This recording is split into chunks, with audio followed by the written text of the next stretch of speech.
आगे पढ़ेंगे। प्रेमचंद के फटे जूते लेसन 6 में है। आगे है, मेरा जूता भी कोई अच्छा नहीं है, यो ऊपर से अच्छा दिखता है, उंगली बाहर नहीं निकलती, पर अंगूठे के नीचे तला फट गया है। अंगूठा ज़मीन से घिसता है और पैनी मिट्टी पर कभी रगड़ खाकर लहूलुहान भी हो जाता है। पूरा तला गिर जाएगा, पूरा पंजा छिल जाएगा, मगर अंगुली बाहर नहीं दिखेगी। तुम्हारी उंगली दिखती है पर पाँव सुरक्षित है, मेरी उंगली ढकी है पर पंजा नीचे घिस रहा है। तुम पर्दे का महत्व ही नहीं जानते, हम पर्दे पर कुर्बान हो रहे हैं। ठीक है, अब इसमें आगे बताया गया है कि पहले जूते के बारे में बताया गया है कि जो जूते फटे हैं, परंतु तुम युग प्रवर्तक हो, उपन्यास सम्राट हो। ठीक है, इस तरह से उनको बताया गया, कथाकार हो, महान हो।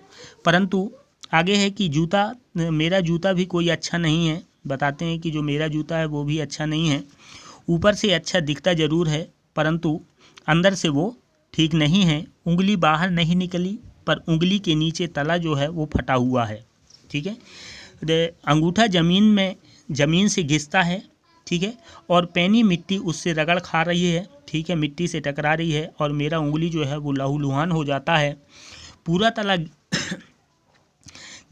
पूरा तला गिर जाएगा, पूरा पंजा छिल जाएगा, मगर उंगली बाहर नहीं दिखेगी। ठीक है, फटा हुआ है परंतु उंगली जो है वो बाहर नहीं दिखेगी।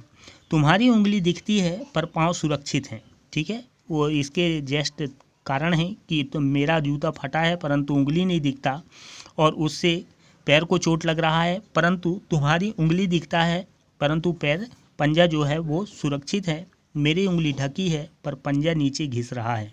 ठीक है, तुम पर्दे का महत्व नहीं जानते, हम पर्दे पर कुर्बान हो जाते हैं। ठीक है, लेखक कहते हैं कि तुम पर्दे का महत्व नहीं जानते और हम पर्दे पर कुर्बान हो जाते हैं। तुम फटा जूता बड़े ठाठ से पहने हो। ठीक है, आगे यहाँ पर है कि जो तुम फटा जूता है उसको तुम बहुत अच्छे से ठाठ से पहने हो, मैं ऐसे नहीं पहन सकता।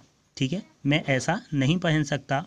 फ़ोटो तो ज़िंदगी भर इस तरह नहीं खिंचवाऊँ, चाहे कोई जीवनी बिना फ़ोटो के ही छाप दे। ठीक है, आगे वो कहते हैं कि मैं इस तरह से फटे जूते में फ़ोटो नहीं खिंचवाऊँगा। ठीक है, चाहे कोई मेरा जीवनी जो है वो छाप दे। तुम्हारी यह व्यंग मुस्कान मेरे हौसले पस्त कर देती हैं। क्या मतलब है इसका, कौन सी मुस्कान है यह? ठीक है, आगे कहते हैं कि इस बात पर तुम जो व्यंग मुस्कान करते हो ये मेरे हौसले परास्त कर देते हैं। ठीक है, इसका मतलब क्या है इस मुस्कान का? क्या होरी का गोदान हो गया? ठीक है, क्या पूस की रात में नीलगाय हल्कू का खेत चर गई? ठीक है, यहाँ फिर प्रश्न करते हैं कि ये कौन सी मुस्कान है।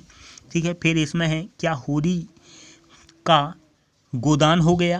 प्रश्न कर रहे हैं क्या पूस की रात में नीलगाय हल्कू की खेत चर गई? ये प्रेमचंद की रचना के बारे में प्रश्न करते हैं।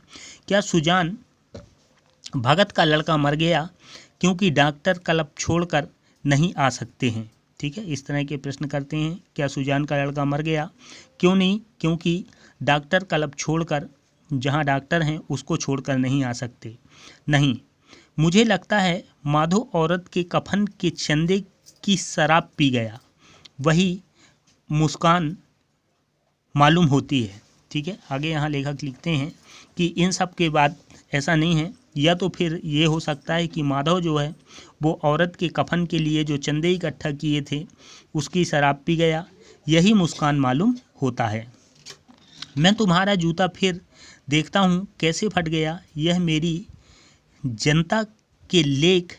ठीक है, आगे फिर यहाँ बताते हैं कि जो तुम्हारा जूता है वो फिर से फट गया, मेरी जनता से लेख। क्या बहुत चक्कर काटते हो? क्या बनिए के तगादे से बचने के लिए मील 2 मील का चक्कर लगाकर घर लौटते हो? ठीक है, फिर यहाँ प्रश्न करते हैं कि ये सब क्या कारण है। क्या बनिए के तकादे या उसके पैसे से देने से बचने के लिए मील 2 मील का चक्कर लगाकर फिर लौट आते हो? चक्कर लगाने से जूता फटता नहीं है, घिस जाता है। फिर यहाँ पर बताया जाता है कि अगर चक्कर लगाने की बात है तो चक्कर लगाने से जूता फटता नहीं, जूता घिस जाता है। कुंभन दास का जूता भी फतेहपुर सीकरी जाने आने में घिस गया था। यहाँ फिर बताते हैं कि जो कुंभन दास हैं उनका भी जो जूता है वो आने जाने में घिस गया, उसे बड़ा पछतावा हुआ। उसने कहा, ठीक है, उसने कहा आवत जात पनिही घिस गई बिसर गयो हरिनाम। ठीक है, उसने फिर एक कहावत कहा कि आते जाते जो जूते हैं पर वो घिस गए और हरिनाम बिसर गया।